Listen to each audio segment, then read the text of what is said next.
Nigeria reaffirms commitment to supporting Mali's democratic transition.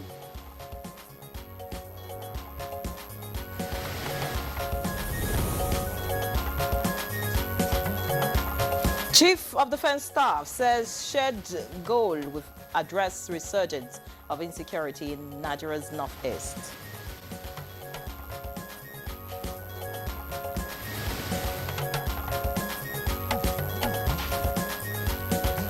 "200 soldiers die in attack on Burkina Faso military base."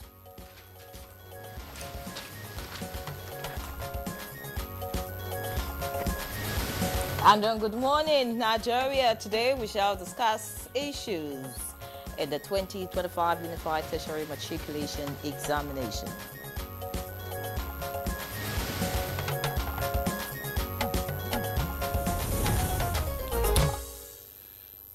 Well, shocking is still the best word to describe the drama unfolding after this year's Unified Tertiary Matriculation Examination, the UTME that is, conducted by the Joint Admissions and Matriculations Board.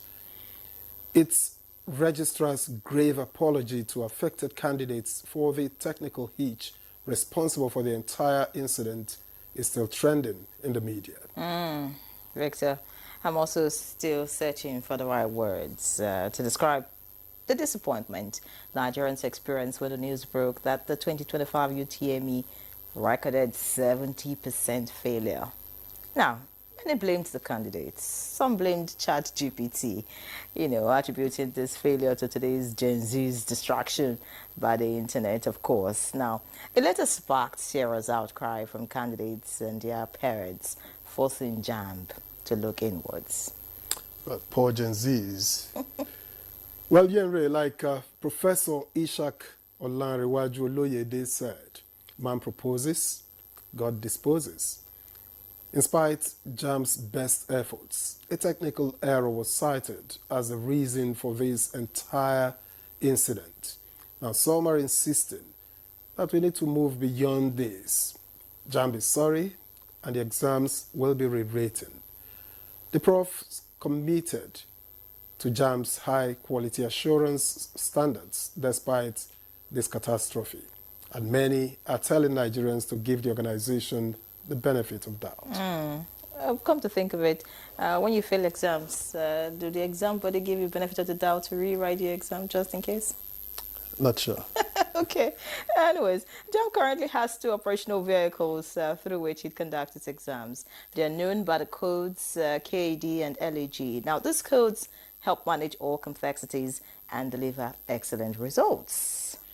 But this error, as explained by JAMB, involved server updates that failed to record candidates' responses during the first 3 days of the exam.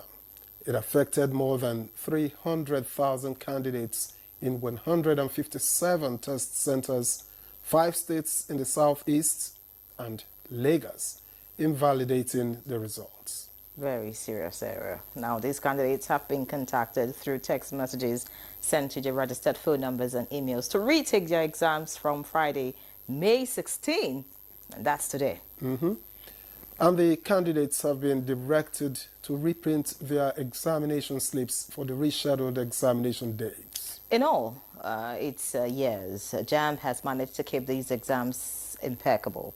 Several committees carry out serious quality assurance system. Some of these include peace monitors made up of 41 women of substance who all have been principal officers of the Nigerian universities and chief external examiners, rectors and provosts of universities, polytechnics and colleges of education. Now, each state in the country also has a chief technical advisor, a reputable professor who is an expert in computing and cybersecurity. Now, there are also peace monitors, civil society groups, equal opportunity groups, the General Monitors Group, which high-powered opinion leaders, the Roving Group, Technical Advisor Group, and the Virtues Vanguards. Now, these layers of monitors are quite many, so it's quite unfortunate that an error of this magnitude, some have said maybe there were tiny errors in the past that, we couldn't detect, you know. And for candidates who have written JAM so many times and failed, some are hinging on these and say, well, I think Maybe JAM, that's what JAM is happened to responsible. me. Anyways, now this particular era, which slipped past all these groups, I'm sure you recall that JAMB also has an in-house consultant, an expert in software development and cybersecurity, as well as a mock examination to ensure its systems are foolproof. So we now know that this was an error, not sabotage, and the situation is being addressed. Well, we have a team from JAM joining us this morning to speak on issues in the 2025 JAM. We will also take a look at the coronation of Owabokun, Adimula, and paramount ruler of Ijesha land. We welcome you to Good Morning Nigeria, and I am Victor Azu. By the way, Victor, how many times did you write JAM? Can't remember a number. You need to check those results again. I'm Henry John. I also welcome you to the program. It's Good Morning Nigeria, reaching you live on the network service of the NTA. Newspaper review will come up much later, and that's when Chikudio Koliogbaja joins us. But for now, we have Musa Abubakar, who is looking very bluish this morning, and I want to ask him how many times he wrote JAMB, and if he suspects there was an error too, or it was his own error if he didn't score quite high. Well, I'll tell you that I've written once and I've passed. Good morning to the both of you. Here is the news. President Bola Tinubu is demanding more calculated effort from food processing companies and associations to sustain the downward trend in food prices and to ease the burden on Nigerians. The issue of food prices topped the discussion as the president met with chairman of Boa Company, Alhaji Abdul Samad Rabiu, in the State House. We appreciate that, yes, we need to protect our farmers, but at the same time, we also have 250 million Nigerians that are paying a lot more than what they should be paying because of what few companies or individuals are doing. President Bola Ahmed Tinubu will depart Abuja for Rome, the capital of Italy, on Saturday at the invitation of Pope Leo XIV. A statement by the Special Advisor to the President on Information and Strategy, Bayo Nanuga, said the President will be accompanied by top Catholic leaders and will attend a solemn mass marking the beginning of the pontificate of His Holiness Pope Leo XIV, the 267th Bishop of Rome and the new leader of the Roman Catholic Church. President Bola Tinubu has reaffirmed Nigeria's commitment to supporting Mali's democratic transition and deepening economic ties between the two nations, declaring that West African countries are stronger when united. President Tinubu also received a letter of credence from Tanzanian envoy, Russian ambassador, Swiss ambassador, and other envoys from the Kingdom of the Netherlands, as well as Bosnia and Herzegovina, VB. And our Vice President, the Vice President urges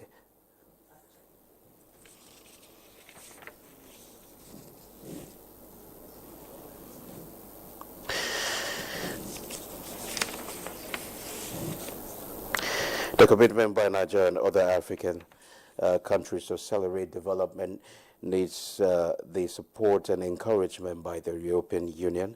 Nigeria's Vice President Kashim Shettima stated this during a meeting with delegation from the European Union at the Presidential Villa, Abuja. President Tinubu took the bull by the horn. He tightened our monetary policy, spearheaded efforts to boost non-oil revenues, and most importantly, to revitalize and reposition our economy. Look at the tax reform. It was just passed by the National Assembly, which will boost our tax profile. Now, tackling the resurgence of insecurity in Borno and other parts of the northeast region is feasible if concerned individuals, the military, and the society in general work towards a shared goal. Nigeria's Chief of Defense Staff, General Christopher Musa made this statement when he led senior officers from Defense and Services headquarters on an operational visit to the headquarters of Joint Task Force Northeast Operation Hadankai in Maiduguri. Jama Nusrat ul-Islam wa al-Muslimin, JNIM, an affiliate of Al-Qaeda, has claimed responsibility for an attack on a Burkina Faso army base, which has left 200 soldiers dead. The base in the northern town of the Djibo came under attack earlier, while a police station and market were also targeted. The organization previously said Usman Diko, head of GNIM in Burkina, had appeared in a video urging residents of the Djibo to leave the town for their own safety. And that's it. The Good Morning Nigeria continues after the break. All right, up next for us on Good Morning Nigeria is Newspaper Review Stay.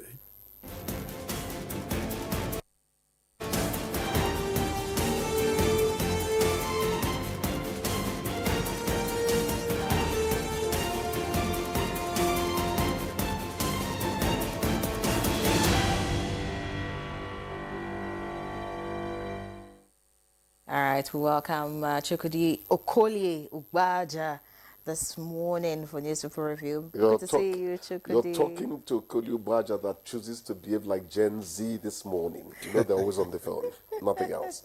They might not have But you will money. never be a Gen They might Z. not have money for Gary and their sugar, but they'll have money for data. Data. Good morning, Abeg. Victor, how are you doing? Well, I'm all right. Morning. I could You be always better. look resplendent. You Thank you. drive me to the point of jealousy. Thank you, but don't be jealous. I'll try not to be. All right, let's look at the papers quickly now. We'll begin with the Leadership newspaper this morning. The Leadership leads with Tinubu takes war to terrorists in the bush.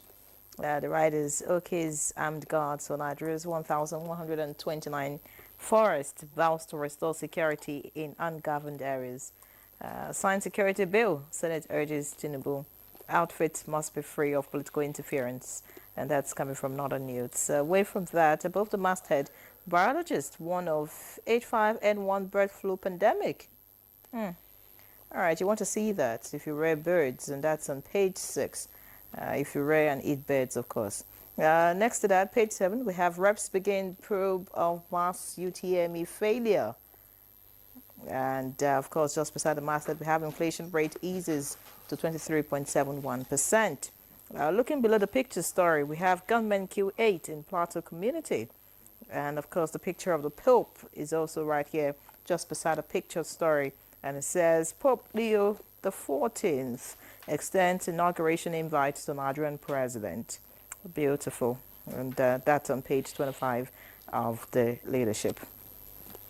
All right, let's look away from the Leadership and see what the Daily Times has this morning. The lead story here says Tinubu backs Mali, calls for West African unity. Above the masthead, we have group demand sack of Education Minister, JAMB registrar over UTME crisis. All right, that's our topic this morning. You want to get some answers to so many questions. Of course, you would stay put and watch Good Morning Nigeria to the end. Below the picture story, we have MDAs should patronize locally manufactured vehicles. That's according to Senator Ndubweze. Lagos debunks reports on civil servants absconding after foreign training. All right, that's on page 2. West Africa security and political economy is also right here. And, of course, in the red strip at the bottom of the front page of the Daily Times this morning, we have Foundation calls for more women in elective and appointive positions. So that's talking politics. And, of course, all of that in the Daily Times this morning. Victor, what do you have? All right, thank you, Ian Ray. I have the Business NG. And the first story I see here just below the nameplate. Lawyer sues JAMB, Education Minister, for 10 billion naira over 2025 UTME failures. And that story is on page 2 of the Business NG.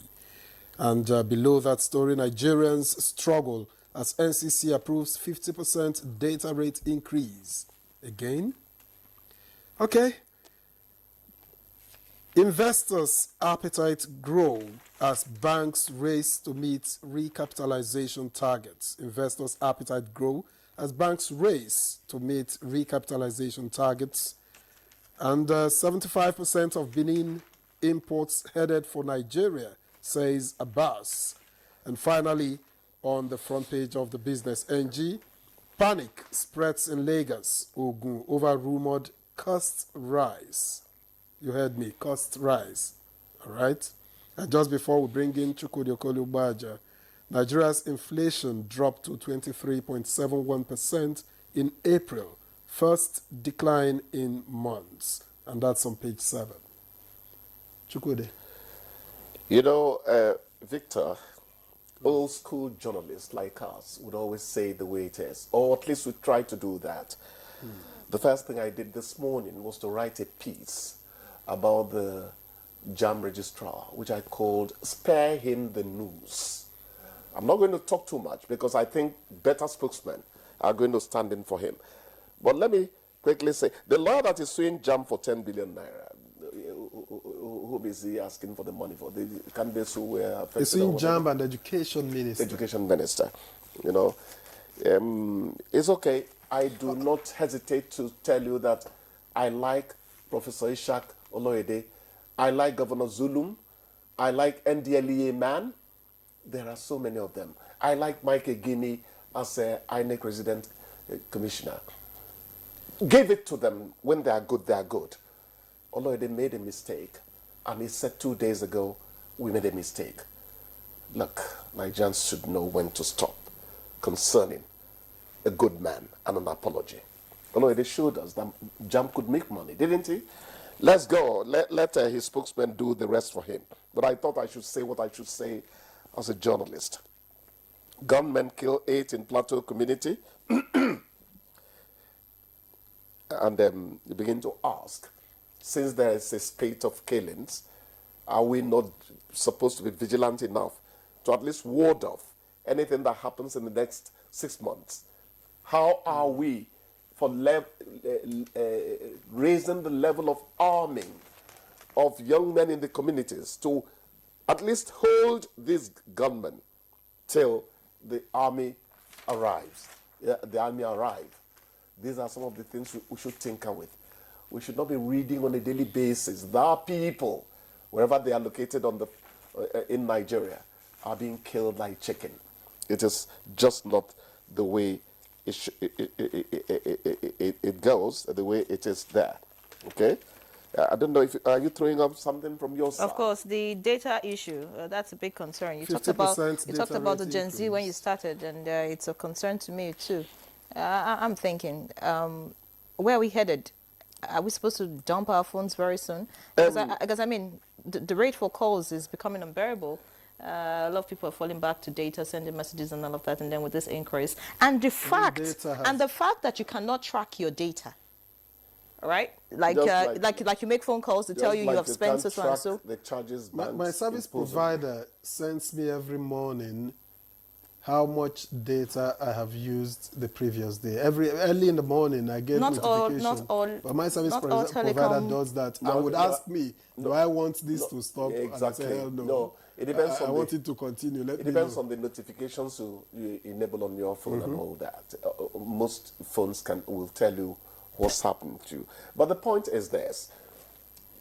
In business, well, I'm not so sure I did well in the NTA class, but in business, we tell you that you can't price yourself out of your market.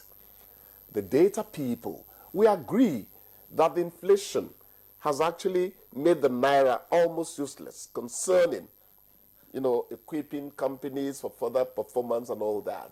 So the rate of the naira to the dollar does not help anybody. So if the data people are telling you we need, the service providers are telling you we need more money, and it's understandable.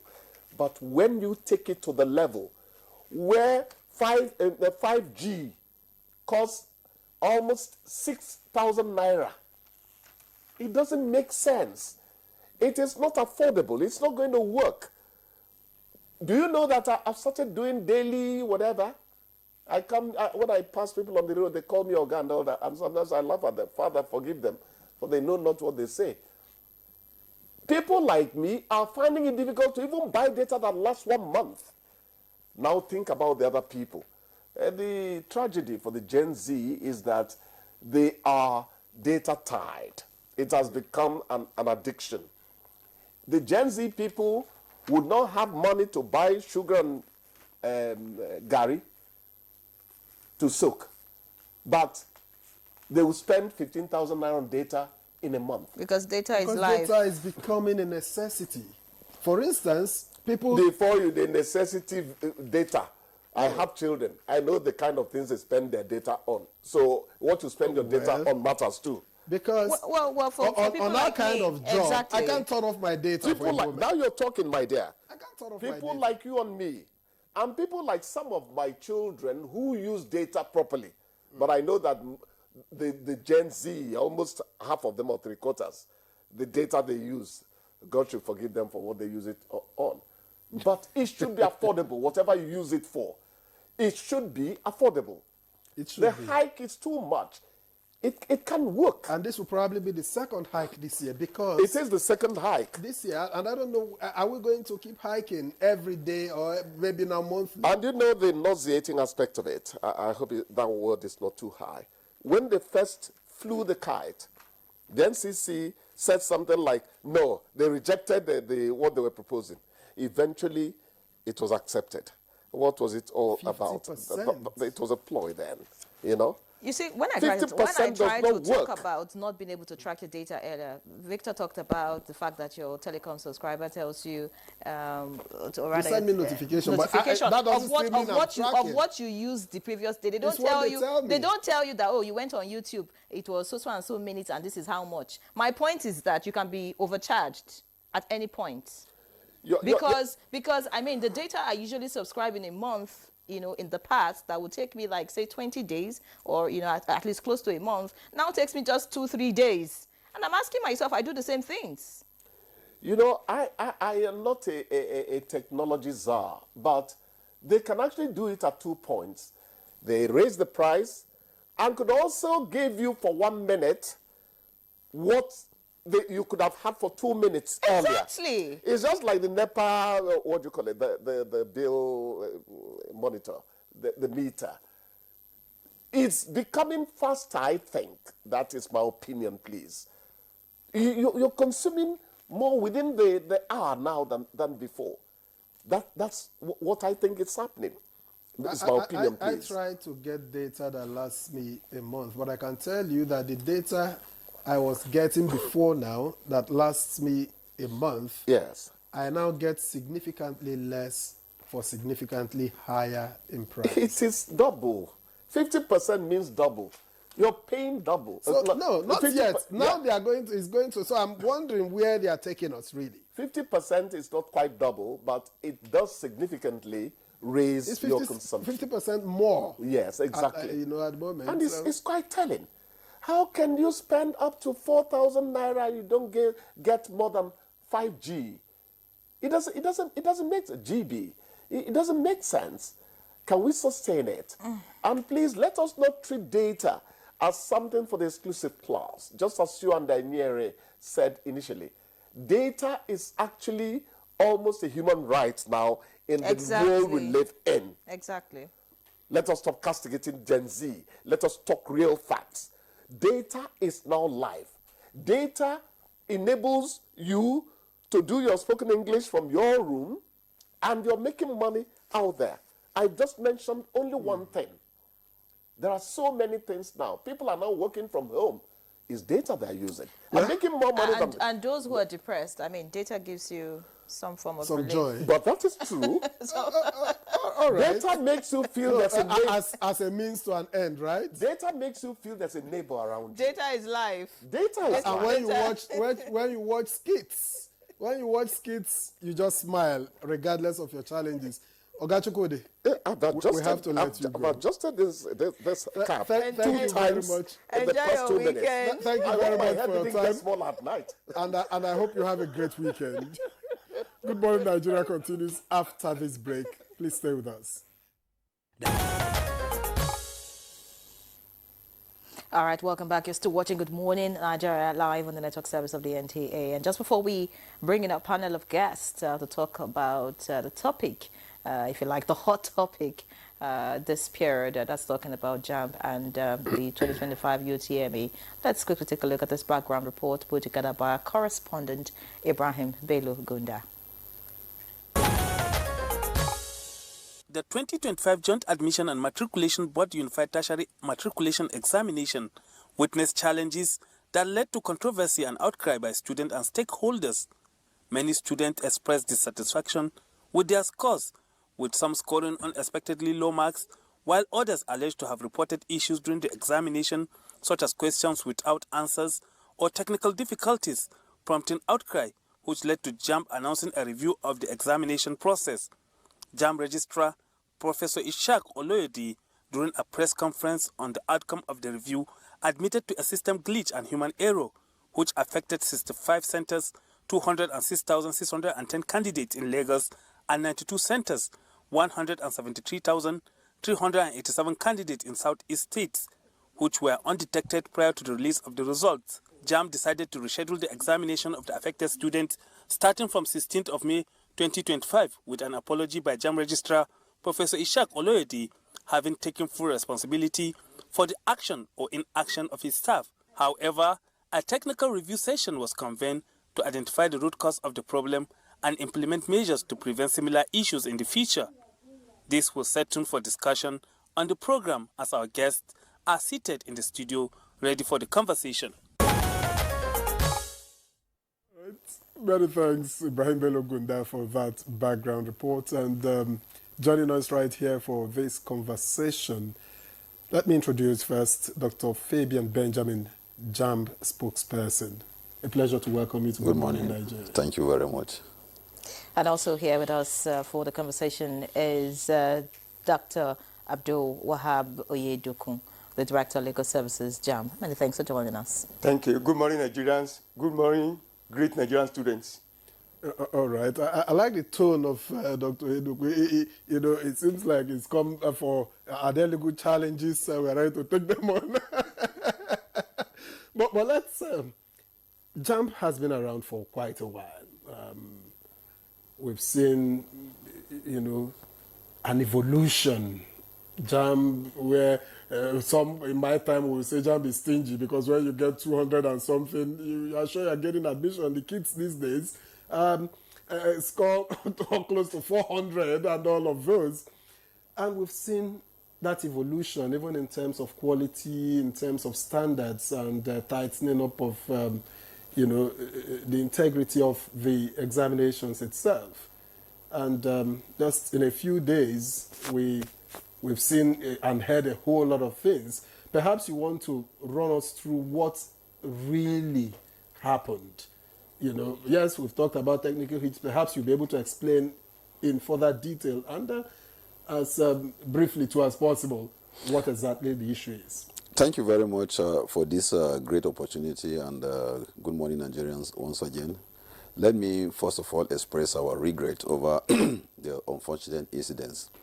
It is not deliberate, it is not malicious, and it was not intended to, sideline some sections of the country. And just as you have read out the statistics there, you will see that in Lagos State, when I mean Lagos, we talked about Lagos, and that's Lagos State, we had over 206,000 candidates. And then the southeastern states, about 173,000 candidates thereabout that are scheduled to take the exam today. By the end of the exercise today, about 163 candidates would have sat the examination. As common with digital economy, challenges are inevitable. But the most important thing in advancing the digital system is the preparedness that one or an agency has put forward to ensure that some of these challenges, when they rear their ugly heads, you rise to the occasion to ensure that you at least you correct them. If you are associated with the kind of processes that we do, or the headship of the Joint Admissions and Matriculation Board, you understand how meticulous the registrar of the Joint Admission is. For some of us that work with him, at times we accuse him of over-regulation of processes, of being too involving in everything from stage 1 to whatever stage you can. And that explains why he feels so bad that under his watch, that something as minute as this, that somebody could be so careless about the person without understanding the huge responsibility that has been placed on his shoulders. Yes, during the conduct of the exercise, there were some little challenges that we had. And as usual, we anticipate some of these challenges and we make provision for solutions immediately if they occur, right from the processes of the stages of our processes, from registration, examination up to admission. And officials were sent to do a patch. That's an update and all those things. Unfortunately, the particular agent that was sent to, who was in charge of this particular region, one particular agent that was in charge of this particular region, didn't do what he was supposed to do. And the patch was not properly done. And that affected this candidate.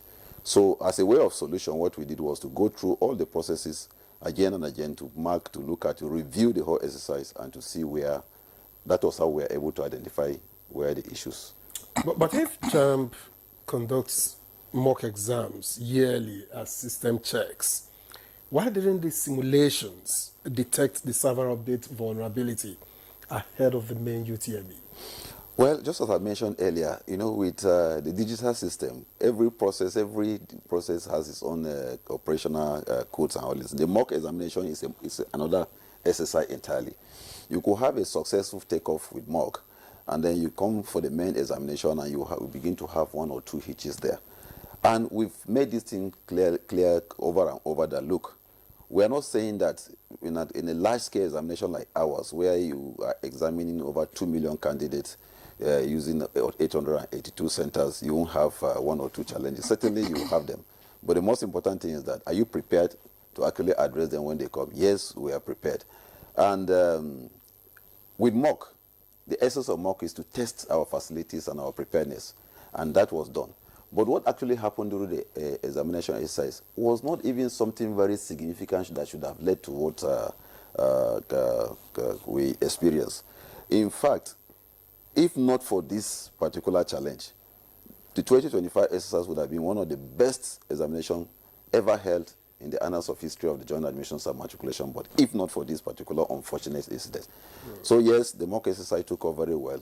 Errors, challenges that would occur with that were identified as envisaged with the mock exercise and addressed. But this particular thing actually came off in the middle of the exercise, and we made effort to address them. And in the course of addressing it, this particular official didn't do what he needed to do. But we don't want to begin to mention names. People will say, mention all these things. Like passing bulk, you are trying to shift responsibility. And the registrar made it clear that, look, I am the chief executive of this agency, and I take full responsibility for whatever had happened. Okay, many thanks, Dr. Benjamin. I'm thinking, this official, is he new around JAMB? You know, that this error, you know, emanated from? Is the official new? What is happening to the official at this point? And then, why did it take some days for JAMB to own up to this error? I'm asking because the exam held, results were released, students started crying before JAMB came out to say, oh, sorry. There are protests. It's our problem. So yes, that brings me to the issue of people talking about somebody who should have, heads would have rolled and stuff like that. Yes, there are certain things that are not within our own powers to do. And certainly when there are mistakes, somebody should be at least to show example and serve as deterrent to others. But where you have an official, to answer your question, who has been in the system for quite some time, been with us through thick and thin, and he has done exceptionally well in the last 9 years that we've been together and stuff like that. And then one particular challenge come up and you feel like you should throw him over the board. Then you keep throwing everybody, at the end of the day, you even have a system agenda. And to answer the issue of why did it take us all this, yes, when students started complaining, of course, if you look at the data, in the last 10 years, there is nothing significant different from what we have this year. Look at the percentage, how many candidates have scored 200 and above in 2024, in 2023. You will see that there is nothing very significant.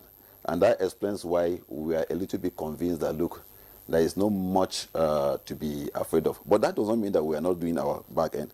Before the uproar actually came to national limelight, we had started something. And that explains why we could come up with results properly. When we invited the stakeholders, it was at the point that we begin to suspect that, yes, something is actually wrong. And we felt that this should not be done by only JAM. And we brought people, credible Nigerians from all walks of life, all sector of the economy, to sit down. And the registrar was just at the back end to look at what they are doing. We open our system to everybody, check, and let's see where these challenges actually come from. Dr. Fabian, let's get to Dr. Oyedepo now, because we need to understand what this problem is. A lot of students are hinging on this experience to say that if they did poorly before, that maybe something went wrong with JAMB and it wasn't really their fault and all of that. Because, some are saying, well, it's because this is like happening to a lot of students. That's why it's gaining this kind of attention. Assuming it was just, say, one center or just 100 people. I mean, JAMB would ordinarily not listen to such complaints. But speak to us about this particular error. How many centers were affected and how many students in total are supposed to rewrite these exams? Thank you very much. To begin with, I also want to join the registrar to say JAMB is really very apologetic about what has happened. And for the past 9 years, we have enjoyed public acclaim and public legitimacy from Nigerians across the board. They freely appreciated what we stand for and what we are doing for this country, namely to raise a new generation of Nigerians, a successor generation that will be worthy of our nation, that will serve this nation with integrity. And that's why our priority is examination integrity. This has happened, and that's why we are turning the other cheek. If we have enjoyed acclaim from Nigerians, and this has happened, even justifiably or unjustifiably, any criticism that comes, we take it in its rise, and again, we apologize for what has happened. With respect to number, from your background, you have given us, we have said that, and from what Fabian also said, we have about 206,000 candidates that will write from Lagos, and we have over 173,000 candidates from the southeastern states. And from the explanation registrar gave during his press conference, this thing is not geographical. It is just about the way JAMB has configured its mechanism in such a way that the system, the mechanism that we use, you have states from the north matched with some states in the south. And that is why when you say lag state and card state, from Kaduna, you have the northern states minus 5 major states like Kano, Jigawa, and Kebbi, and 5 other states like that. And these 5 states now join the Lagos zone. And this Lagos zone, you have the southwest state and the southeast state. The south states are joined with Kaduna, so which means you do not really have a regional dimension to it in terms of how the mechanism works.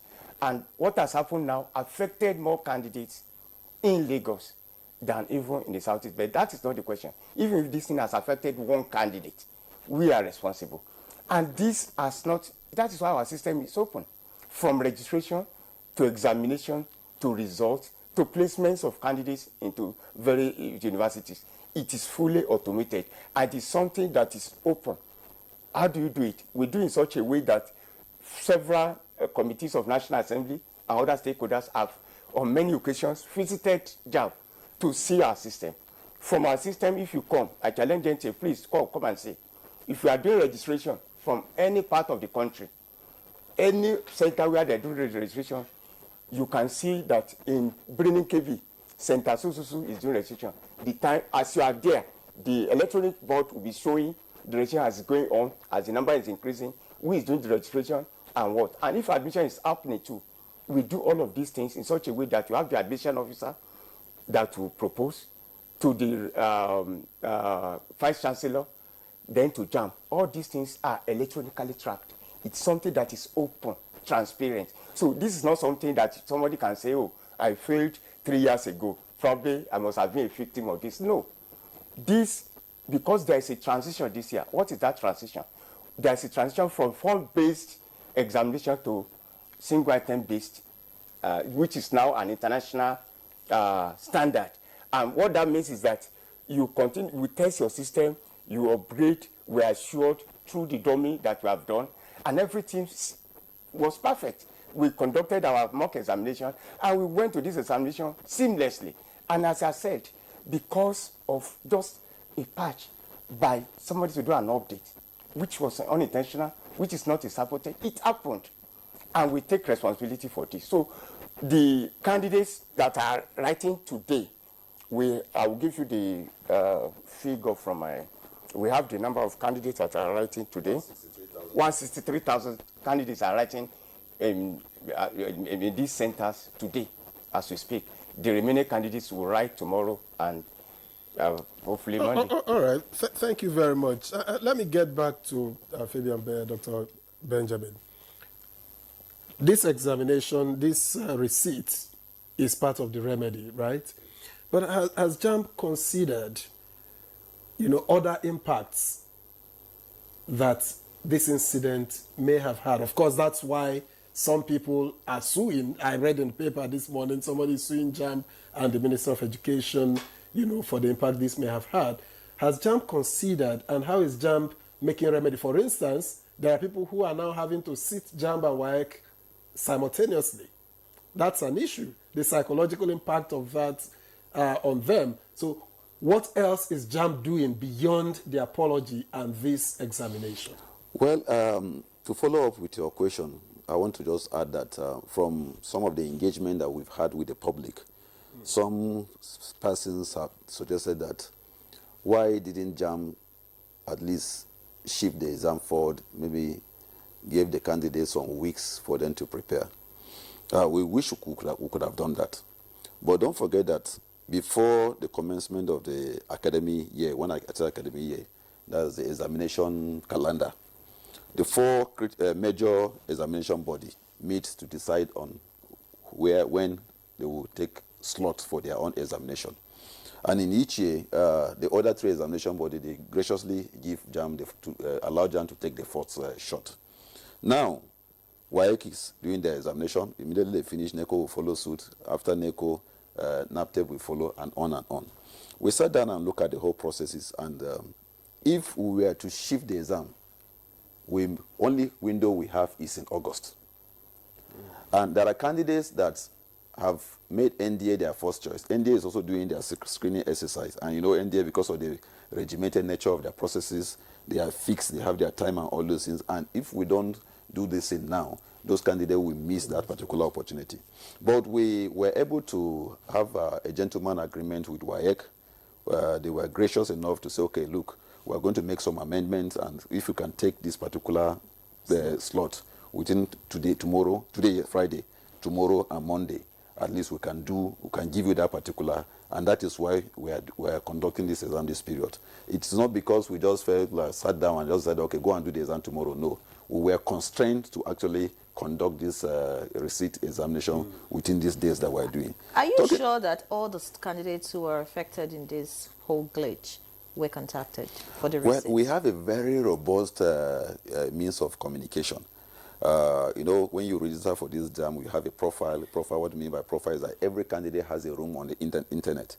This is your room where messages, whatever communication that JAMB has to do with you is dropped there. And beside that, you have your email. Beside that, you have your phone number and all these things.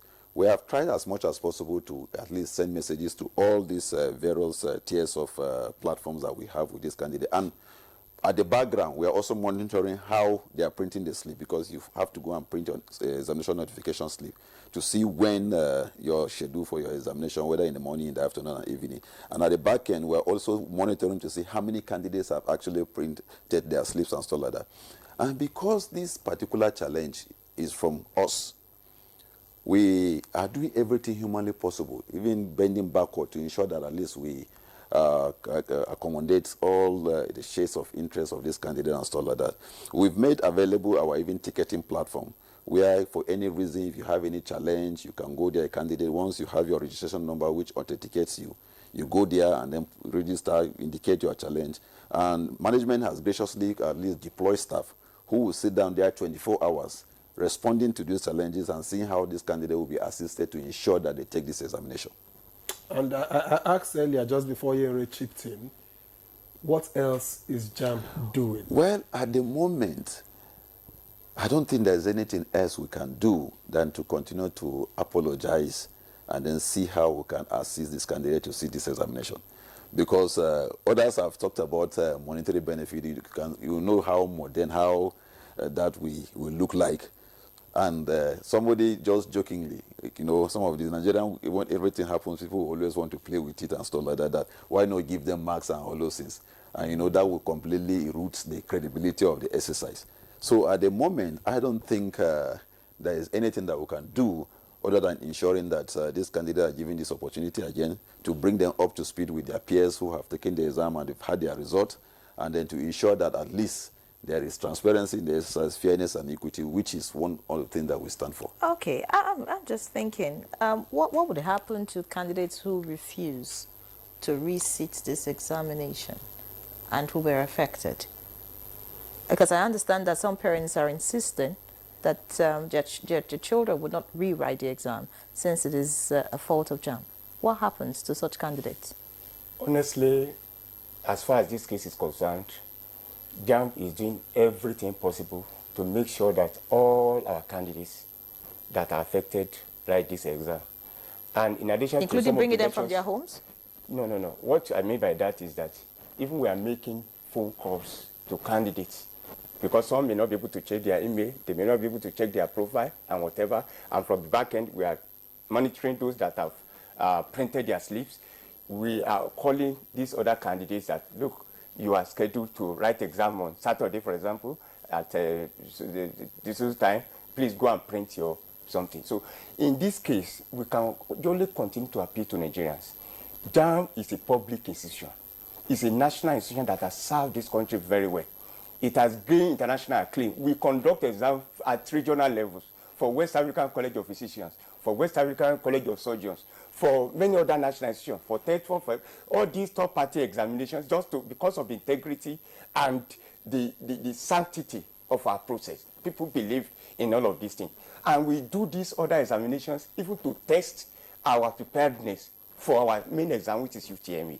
So if there are issues, you do not say because you are flying, you are going to America, because there is a turbulence, the 3 minutes in a 6 hours flight, you say, no, you should ban all the aircraft, you dismantle the Ministry of Aviation, sack the Minister of something, we do not want to airplane again, all we want in this country is Kekanepe because it is safe.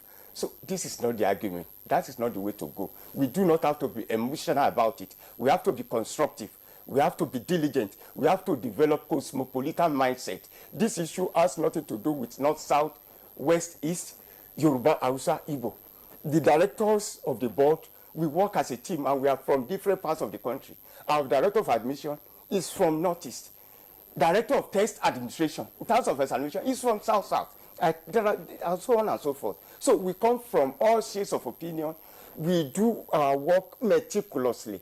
But even with the best of effort, this has happened. This is not the time for anybody to grandstand. And some of these people even talking about this, they do not have candidates. Their children didn't write the exam. But Nigeria is a place that when things happen, some people just want to trend in the media.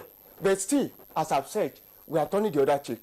Anybody, if I walk out of this job, because this has given us credibility. I go to the airport, I'm traveling out, they look at my ID card. From JAMB, I get all the accolades. I get the respect everywhere on the road to checkpoint. So if this has happened, I'll come out of the station now, somebody's here from JAMB and slapped me, I will turn the other cheek. Somebody might just take you up on that offer.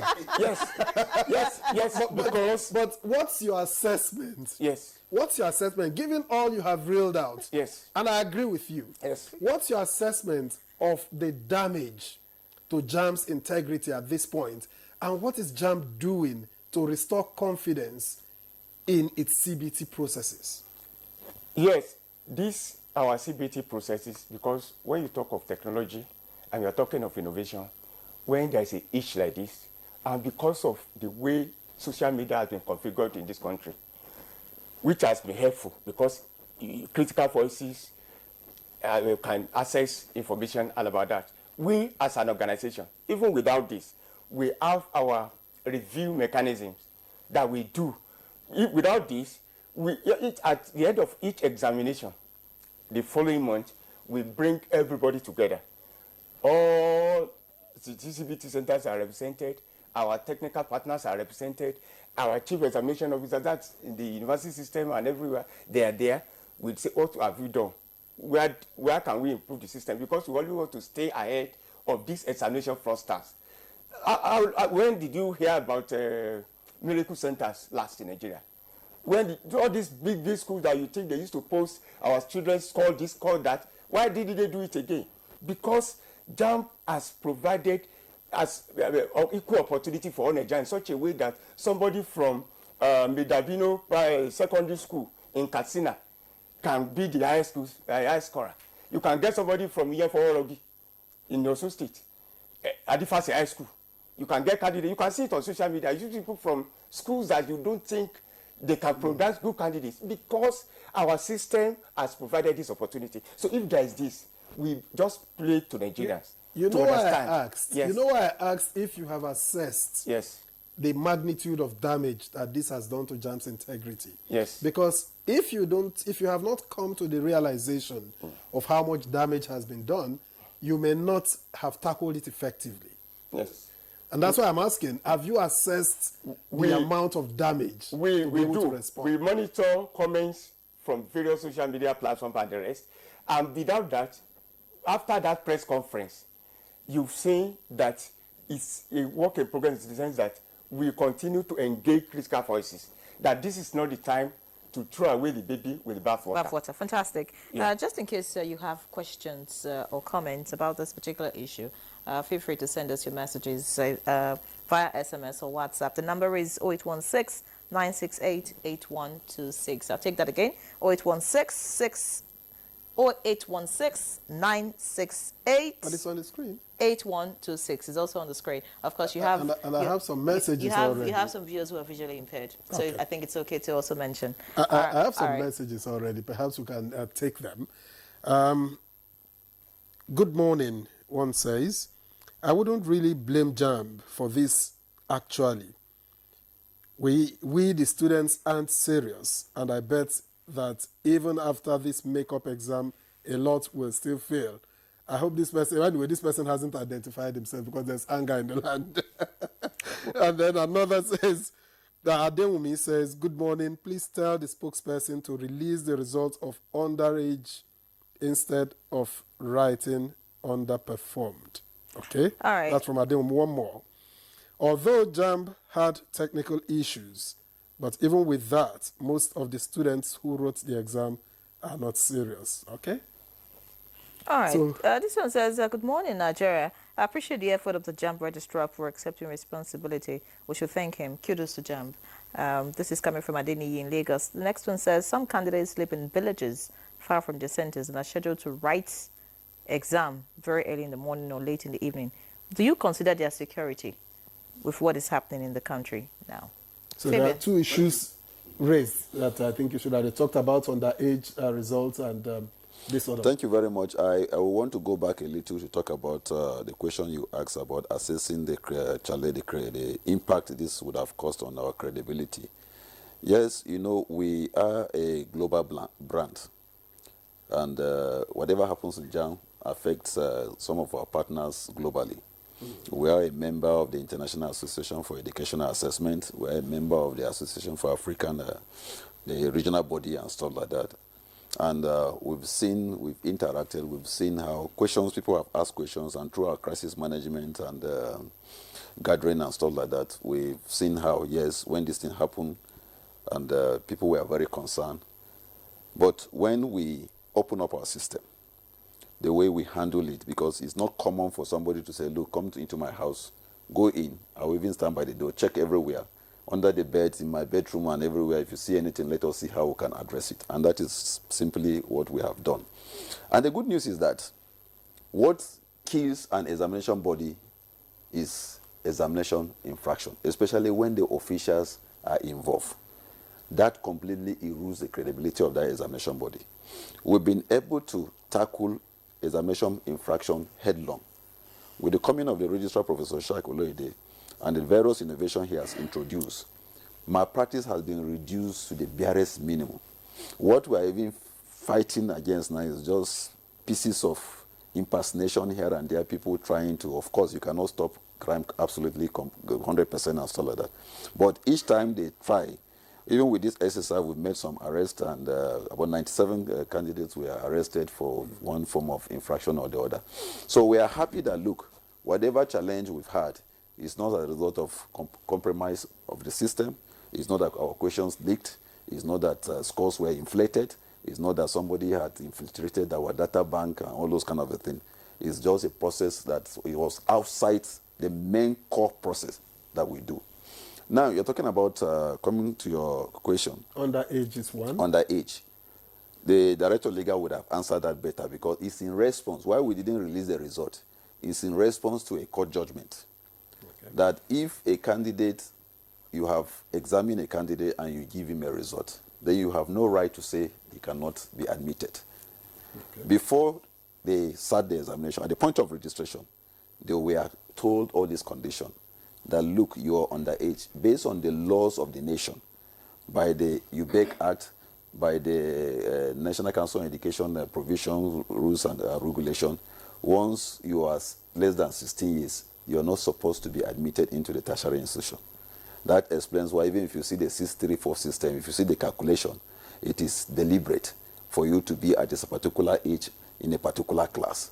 So, but because we know that there are candidates who will be underage but could be gifted, exceptional candidate, and such candidates should not be deprived of their God-given talent. And we say, okay, but for you to take this exam, you must endorse that, look, if I perform below expectation, I stand no chance. For those that perform, met the requirement, the laid down requirement, their results were sent to them, and they were told to proceed to the next stages. That is the stage of your WAEC, ensuring that your WAEC also conforms with the requirement. Then the screening that the university will do also confirm. And in other words, if you didn't get your result and you are underage, then you didn't do well. That's what it is stated there, that underperform, which means you have performed. But when you say underage, I'm trying to get this clearly. Exams, for example, were written, say, in May, and someone is 15 plus as at April, and by June will be 16. Is that underage? That's a cutting. Okay, this issue of underage has generated a lot of controversy and concerns among Nigerians. But let's break it down, because some other Nigerians too have lumped this issue to the issue at hand to castigate JAMB.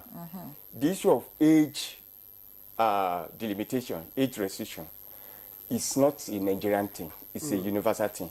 In United Kingdom, the minimum age to enter university is 18. France, Germany, everywhere that you go. And when Nigeria says this, it is backed up by law.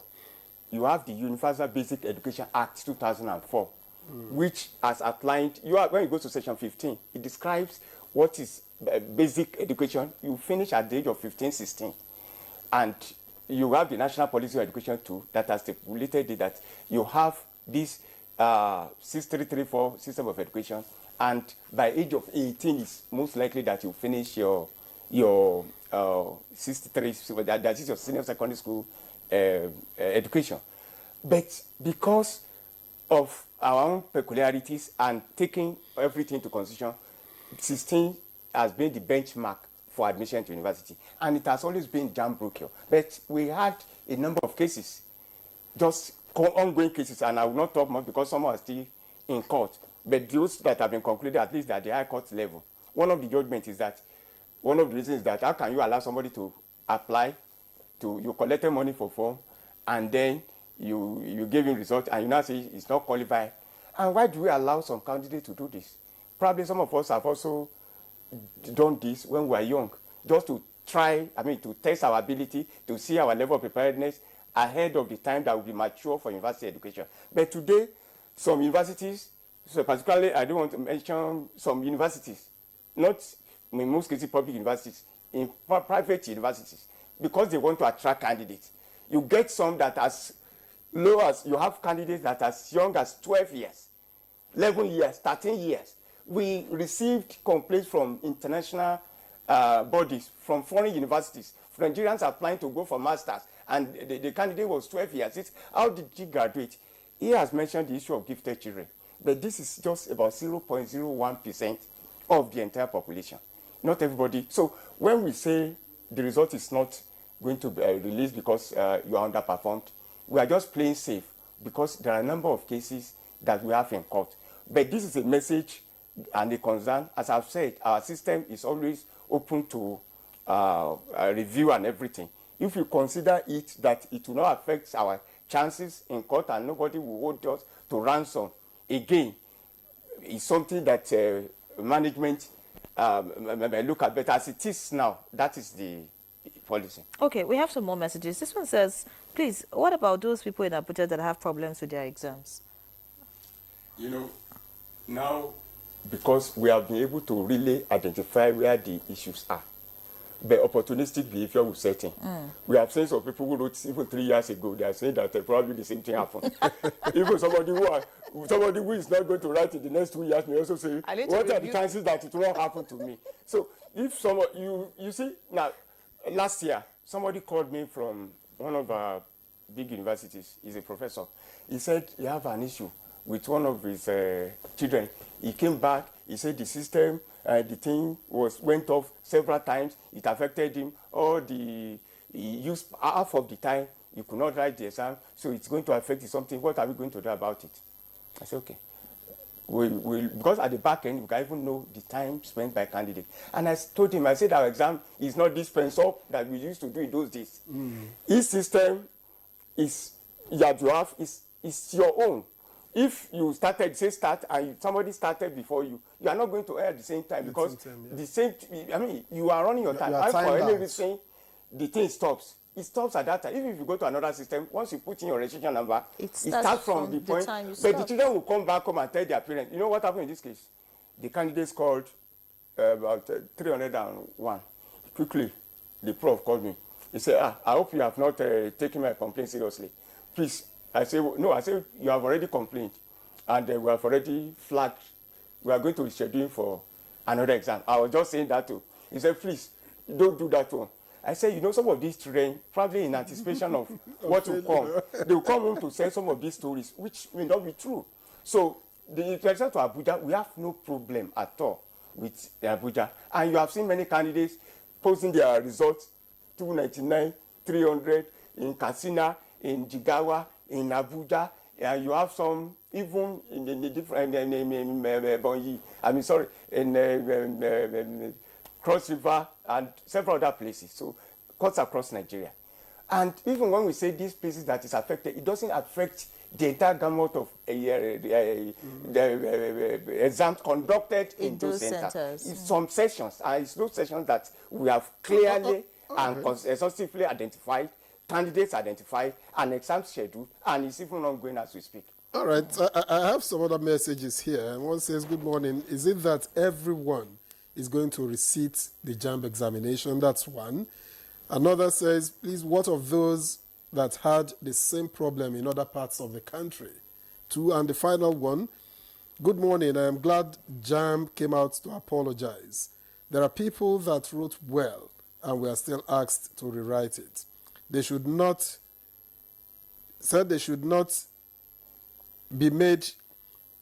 be forced. They might rewrite and get low score. Let's consider some people. Thank you. Well, so, just as director clearly stated, for instance, in Lagos, there are about 30-something centers that are okay. Only 65 centers had issues. So we've gone through this thing all over again. All the centers, we examine, we review the performances of candidates, and basically what we were looking for was to see if that part was actually done in other centers, and then on and on. That was how we arrive at these centers that we are scheduling them to take the examination. So not all the centers, to answer his question, not all candidates are retaking the examination. And in other places that are not scheduled, we have gone through their scripts, we've gone through the centers, they don't have any of such problem. If for any reason your performance is not satisfactory to you, it could be that you didn't prepare very well. Okay. But not that there was any problem there. All right, this one says, good morning. My question goes to Mr. Fabian. Those affected students that couldn't rewrite the exam today due to late information or long distance, to exam venue, is there another date for such a candidate? Well, the whole examination is not only today. Some candidates are writing tomorrow, and perhaps some will finish on Monday in places like Lagos, because in Southeast they don't go out on Monday and so like that.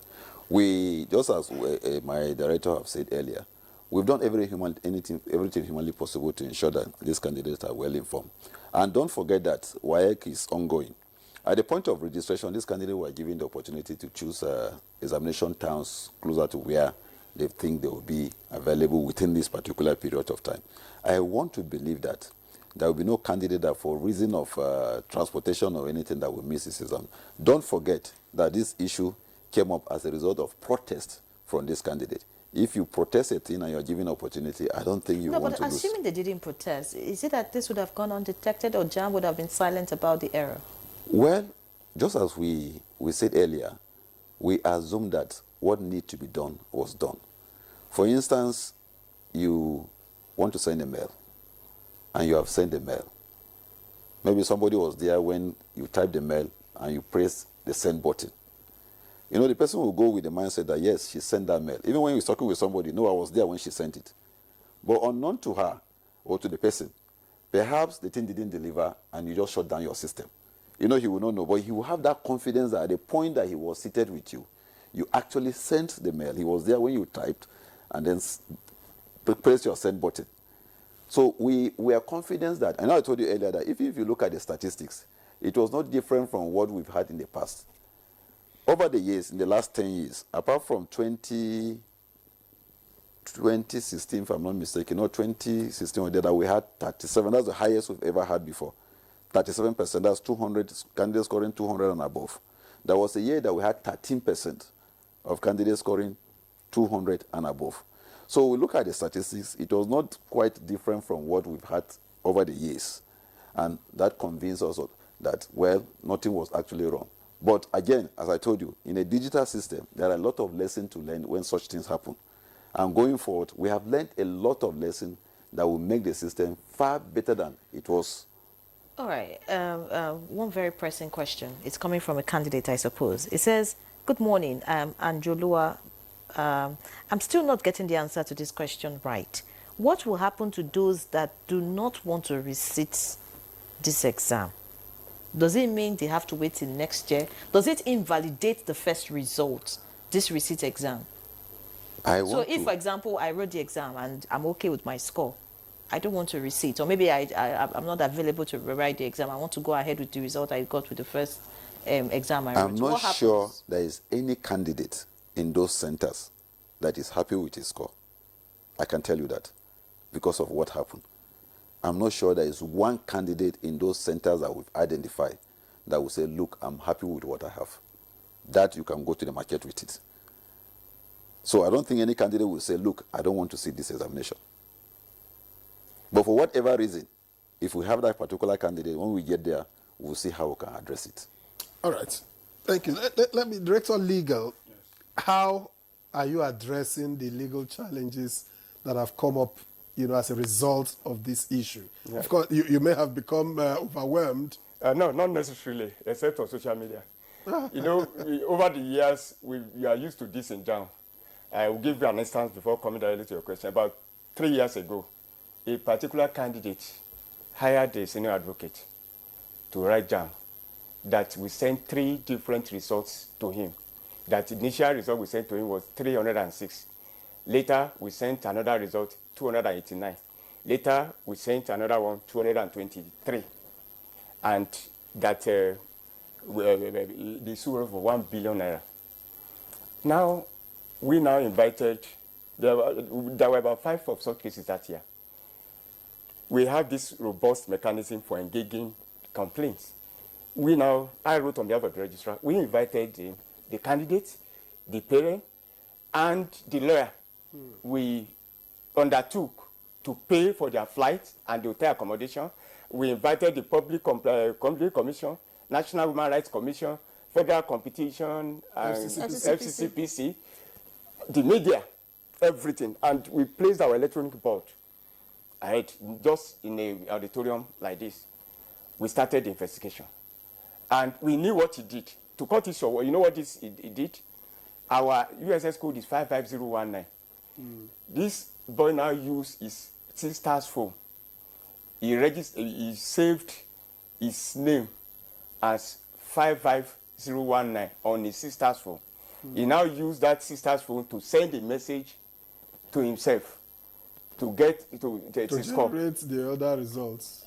Yes, those other results, all these 293 or whatever, he sent it. But the original result from JAMB is 223. So, because we have our back end, he didn't know that even the Glow, MTN that we use, all these things that we are using to send this bulk message, they have their particular security code. We have our security features too, and messages that we communicate. So, we demonstrated all of this. Was from that venue the senior advocate walked out of the parents, and because he was there till the evening. After when the boy now, we told him, who is the owner of so number? Who did it? And the boy broke down. And he said what he has done. So what I'm trying to say is that we are used to all sorts of. But in this No, but this is a different matter. I know. Yes, that's what I'm saying. I'm giving you that background to tell you that we've always have that. But in this case, we are going to explore all peaceful avenues as we have started to accommodate all these candidates, to allow them to write exam. But we cannot stop anybody from going to court. We cannot stop anybody from going to court, and nobody can stop us from defending our case in court. So, but at the end of the day, as I've said, you find out that some of these people, opportunistic behavior are setting.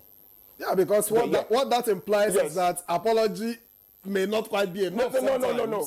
Because you're not going to apologize to the court. Yes, no. When we get to court, you place your facts, we place our facts. But if at the end of the day, somebody even coming to court is not a candidate, it's not the father of a candidate, it's just a social media interloper at the end of the day. Courts also have their rules. Some people are saying some things just to trend, but we want to respect all opinions because for whatever reason, we are learning and we appreciate all Nigerians on this. Okay. But we cannot stop anybody from going to court. All right, let's read some more messages because we are almost out of time, so we can take all the comments from our viewers. Okay. This one says, I was one of the candidates whose results were not released due to biometric issues, and I was not rescheduled for the current ongoing exam. So I want to ask, what is the way forward for me? Well, for candidates that failed biometric verification, we're investigating because they register using their biometrics. And at the end of registration, your biometrics is what authenticates or authorizes your slip that you print. You put your biometrics to ensure that, yes, what you have captured is working. So if at the point of examination you fail the verification, then there are other thoughts that it could be that you're not actually the candidate, or maybe you want to do something funny.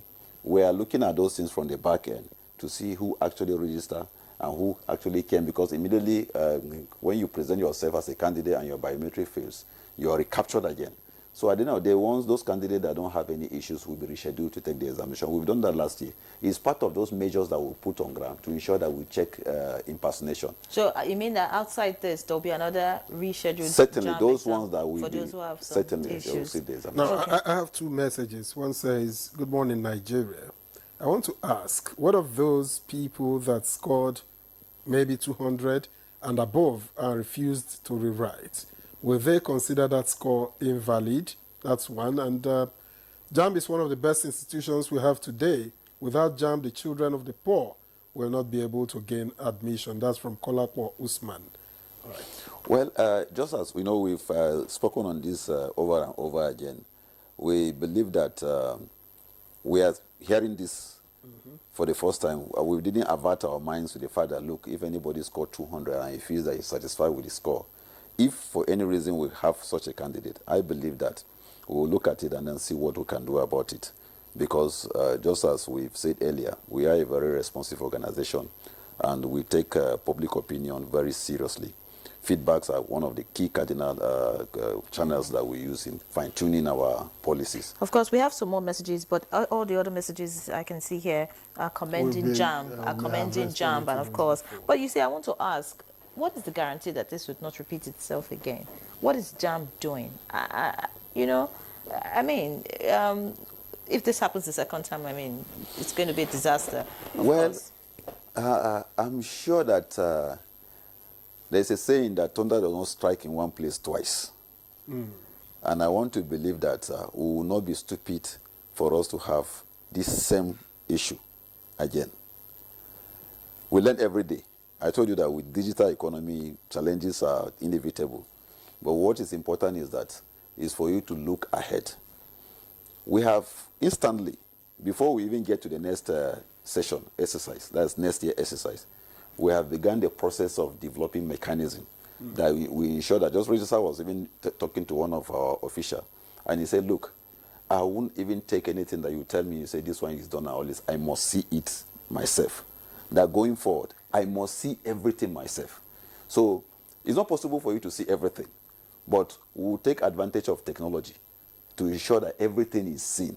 Seen in the sense that you could deploy technology to see if patches are done, updates are done, so that if you have 800 patches that you're doing, technology could tell you that 700 have been done, 300 has not been done, and all this. All you need to do is just to go to a particular screen, and you see that.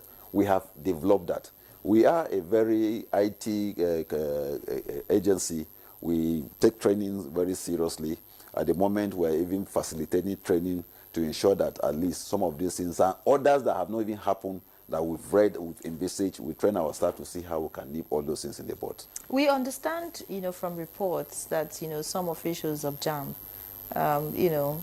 are engaging in practices that may be unhealthy for the examination body. Is JAMB doing anything, this is an examination body. You've had staff with you for a number of years. Are you doing anything to ensure that this staff maintain the highest integrity as much as possible, just to keep this examination as high as possible? Well, we are human, and being human, people want to do one thing or the other. But what I can assure you is that we've taken advantage of technology to ensure that even when you want to do certain things, you cannot do them. We are not relying on the fact that JAMB staff are very good people, they cannot do this. But what we have done is to ensure that we put technology in place to make it very impossible for you to do them. For instance, from our process, examination, malpractice actually starts from registration. If you wait for the conduct of the examination, you would have lost the examination before it gets there. So we have adopted all forms of technology at the point of registration. That's why you see the public people will tell you, the process is slow, things are not moving fast, this 21st century, why do you subject candidate and all this? Because of the nature of the kind of people that we are. In other climes, we could do this. You can register even from your home. And I give you an example. CITO in the Netherlands, their terminal examination, the way like the SSC we do in Nigeria, WAEC and all this. CITO as an examination body does not conduct that exam. All it does is that it sends the questions to the principals of the schools. The principal administers the questions, receive the scripts, mark them, and send results back to CITO. All CITO does is that they compare certificate and issue to candidate. If you try that in Nigeria, that, this is where the world is going, that principal will just have one kiosk somewhere in one market, and he begin to sell the question. He will become a billionaire overnight. Because of the peculiar nature of the people that we are, there are certain things that technology, leverages that would have taken from technology, but we can't do them because of who we are. You must put checks at each point in time. You capture the candidate, you capture his face, you capture his biometric, you capture his data. NIN, you say he sends his NIN, you get his date of birth. You can see how people, every day people are applying for, I want to change my date of birth. I was 16 years yesterday, today I'm 15, the next day I'm 24 and all this thing. And we made it, even when you apply for those things, on the slip that you print, we put it there. So person yesterday, he was known as Abdullah Ademu. Today he came, he applied. He's now known as John David. The next day he came, he applied. All those things will be there so that records could be straightened. So that with the tip of the finger, if you go to our database, you'll be able to have history of candidates and all those things. Don't forget that this JAMB that we're talking about today was not even established by government. It is a creation of the universities. The universities came together to say, okay, let us have an agency that can serve us for the various purposes, challenges we are having. One, to eliminate multiple registration. Two, to ensure that at least we have a unifying body that will ensure that Abdullah can go to school in Soka, Chinedu can go to school in Sokoto and stuff like that. And that is what we are achieving. And that explains why when people come and say, scrap JAMB and all this, I laugh. Because if they know what we are doing as a regulatory body, they won't even go to that direction. Because if you do that, the human factor in us will now begin to interplay in admission. Because we have a system, an automated system of admission, which we call CAPS, which eliminated all human interferences. It is automated, it is blind, it does not know race, it does not know sex, it does not know any color or anything. So by the time we are not there, all our fault lines will now come to interplay in admission and in everything. Don't forget that in Nigeria, there was a time that you can be Chinedu and be Vice Chancellor of Sokoto. Gradually, those values are eroded. Today, it is even difficult for you to even be in Sokoto and to be a Vice Chancellor of University of Sokoto if you are not from the same village where the university is situated. So these are kind of things that we are doing now, always. All right. I just wanted to ask Dr. Yedokun, what is the most valuable lesson that JAMB has learned from this episode? I think the most valuable lessons we have learned in this case is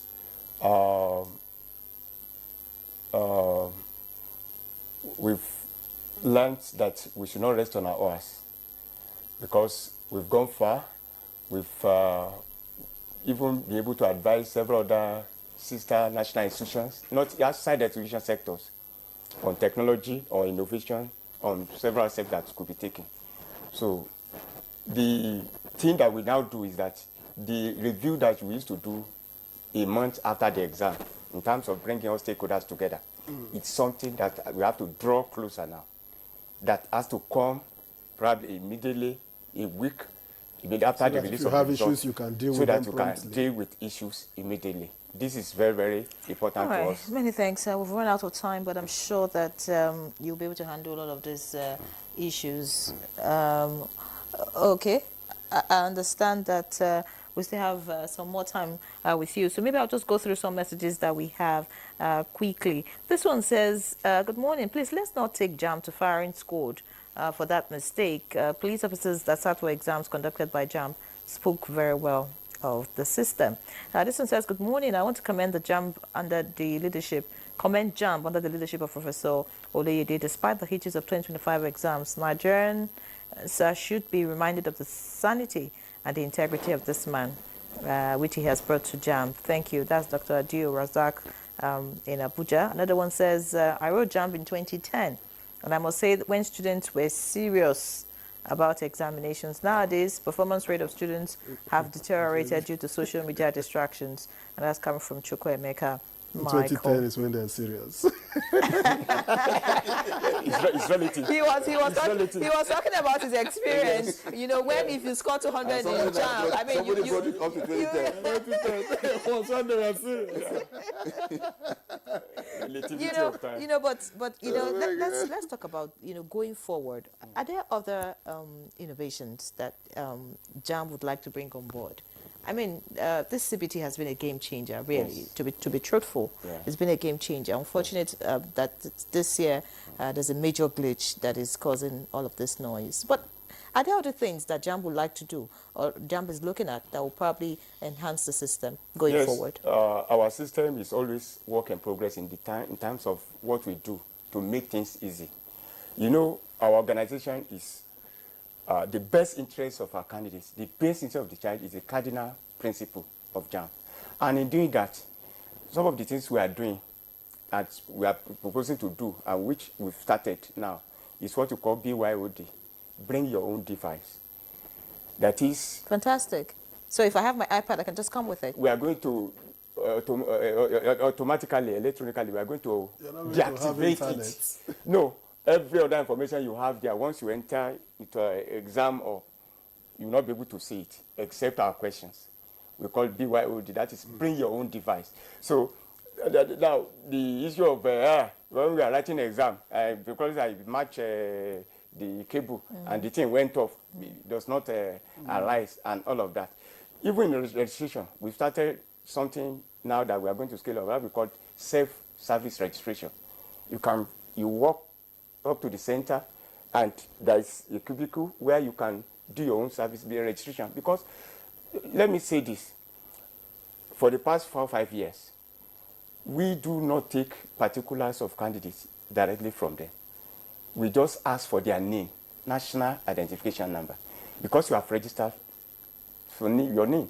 And we all have this, your name, your local government, your state, your age, and everything. Like one of the cases that we had, the case we handled in one of the states about this something. Somebody realizing that the candidate was not up to 16 from what he gave us, from what it was supplied on the school certificate, because your date of birth is now on your certificate and everything. They went ahead when the case was about to be filed to do another, what do you call it? They went to court to do affidavit and to scale up the age. And you see some applications, some people who come that want to reduce or 10 years. So these are the things that we are doing to make sure that exam becomes seamless, that probably in future, despite our peculiarities, we'll still make sure that even candidates, as we go forward, you're able to write your exam even in the comfort of your home. From the comfort of your home, but with adequate safeguards to make sure that all these examinations will pass through the integrity parameters, and nothing will be done to upset the standard that we have set for ourselves. Fantastic. I think this is where we have to end this conversation. Many thanks for coming.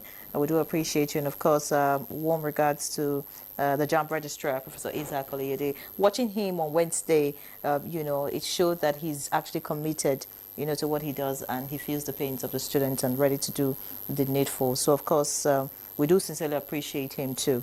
Thank you very much, Dr. Fabian Benjamin, JAMB spokesman. It was a pleasure to have you. And of course, Dr. Abdul Wahab Oyedokun, Director Legal Services, JAMB. Thank you for being our guest. Thank you very much. You are our alumni. You are part of candidates that passed through our gate. So, so I think you should really start this alumni association so that you can spread the good news of JAMB, what you have done over the years. No, because without JAMB, let me just add this. By the time I got admission, I went to check my name at Oxford through the Koyi. Yeah, I went there too. See, I saw my name just on the list. I came back to my town in Osun State. I'm from Inisha. And as I got to the post office, I checked my box. The letter was not there. I saw their traffic coming and the truck. I immediately said I should wait. They just handed over the letter to me without intervention of anybody. This is what JAMB stands for.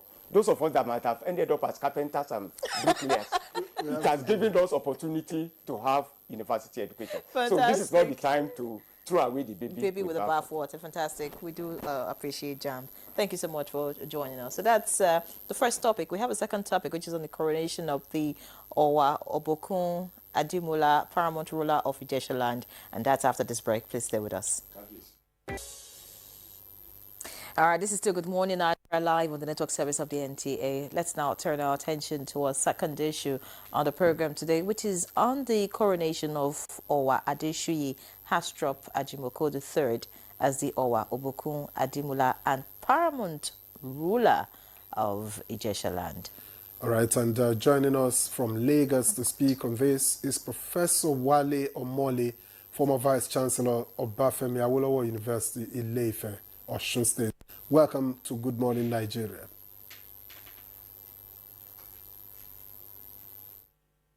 Obafemi Awolowo University, Ile-Ife.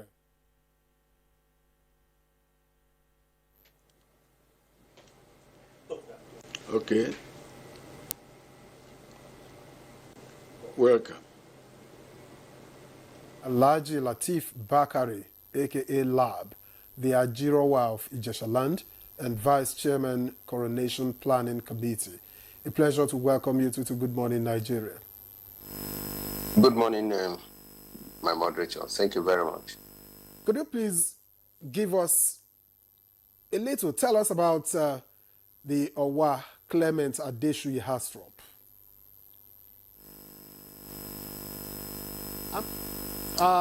Well, I probably will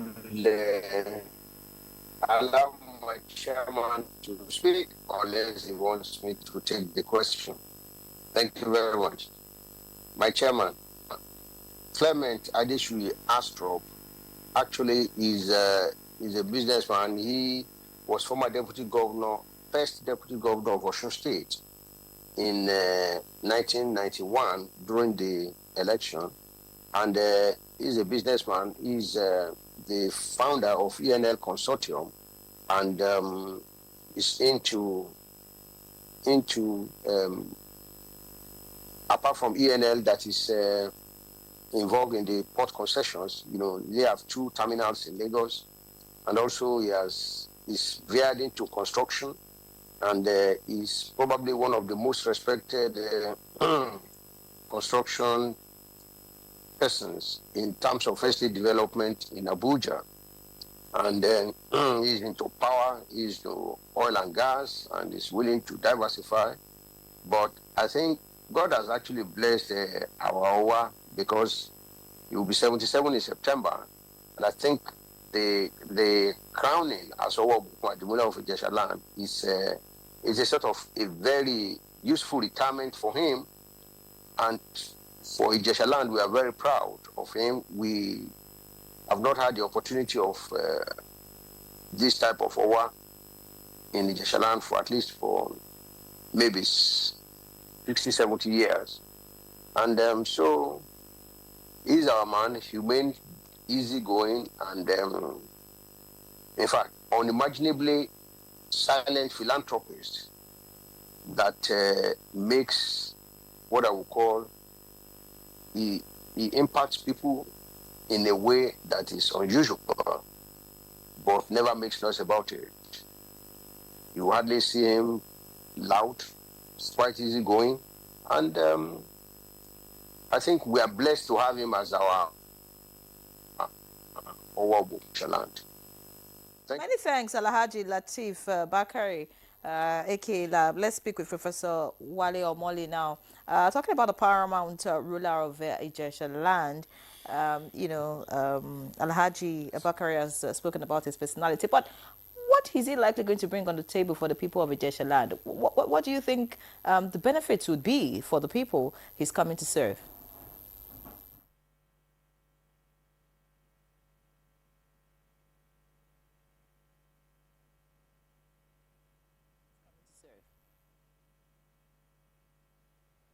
Yes, we thank God. I want to say that again, for giving us a man of integrity, a man of honesty, a man who loves human beings. He loves people and is very humble, and really interacts with everybody with a lot of attention, patience, knowledge. So he's so interested in every one of us to grow up and grow up and grow up. All the problems I've been having in the past, problem of infrastructure, problem of even finance, economy, and so on and so forth. He's been involved in many, many things for many years, giving scholarships, education to people, and really supporting people who are just starting and making them big and really ready for them. He's ready for us. He is very ready. And he loves people, and people love it. The reception of his choice is unbelievable. We have not experienced this for a lot of time. We thank God for this man. We are really anticipating, we are hoping, we are excited about this kind of person coming to us. He is a great person. All right, so let me stay with you, Professor Mole. What would you say that, given his antecedents, your people can expect from his leadership, or from his monarchy, if you like?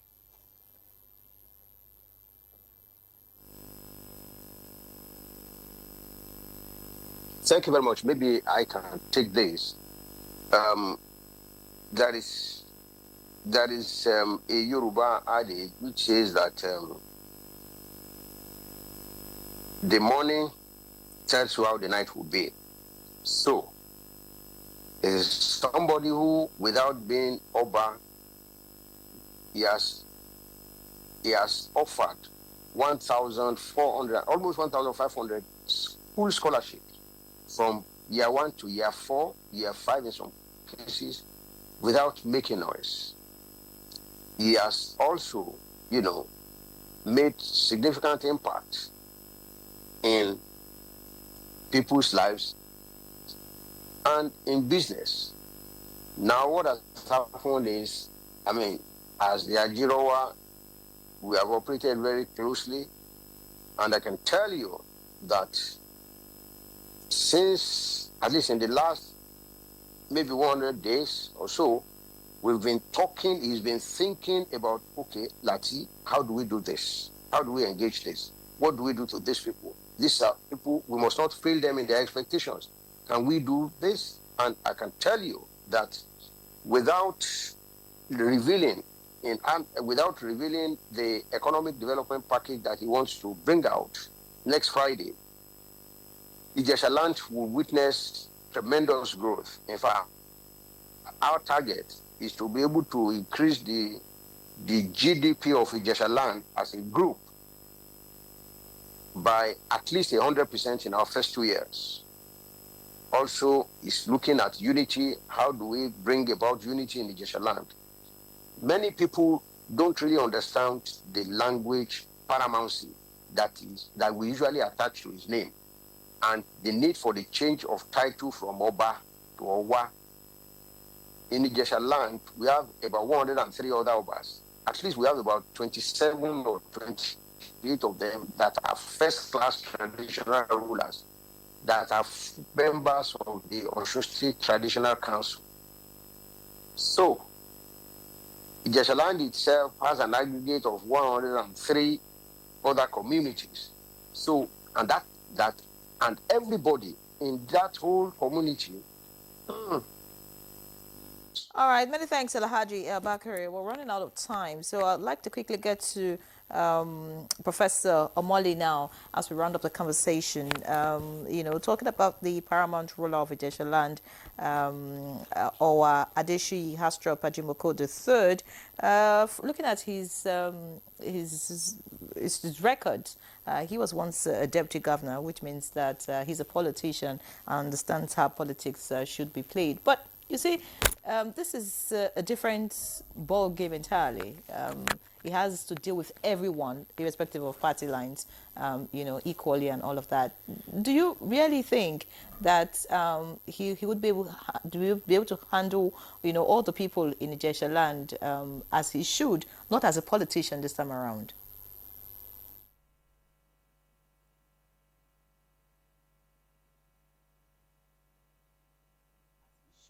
Not as a politician this time around. Definitely not as a politician. Ijesha as people of Ijesha land. People of Ijesha land, no matter where they are, no matter what we are not partisan politically on this matter. We are talking of tradition, of ethics. We are talking of development. We are talking of comradeship. Just to be one. They are all one. That's the unity we're talking about. Unfortunately, what has happened since this announcement came is that everybody has been so excited that now there's more unity and more unity. Actually, even the committees we are holding, the places where we go, they are saying that we thank God for this hour that is there. And he is ready. He is prepared. He is determined, and he will do it. There is even the indications around. Everybody is so happy that we are going to there'll be coronation for him in a week's time. Actually, 1 week to go, and that's it. Everybody's been waiting for this. Just 1 week to go, and God is being with us. All we can do is just to thank God and thank God and thank God for his, for anointing of this gentleman who is the royal majesty of Ijesha people all over the world. All right, thank you very much, Professor Wale Omole, former Vice Chancellor of Bafemi Awolowo University, Ile-Ife, Osun State. And of course, we do appreciate Alhaji Lateef Bakari, aka Lab, the Ajirowa of Ijesha Land and Vice Chairman, Coronation Planning Committee. We appreciate you for being our guest. And of course, we wish the Owa Obokun Adimola and paramount ruler of Ijesha land, talking about Owa Adeshuyi Hastrop Ajimoko III, the very best. The coronation will be successful, and of course his reign will be peaceful and prosperous for the people of Ijesha land. So that's our package on Good Morning Nigeria this Friday. Thank you so much for watching. Me and Ray John, live locked on the NTA. And I'm Victor, as we'll see you again on Monday.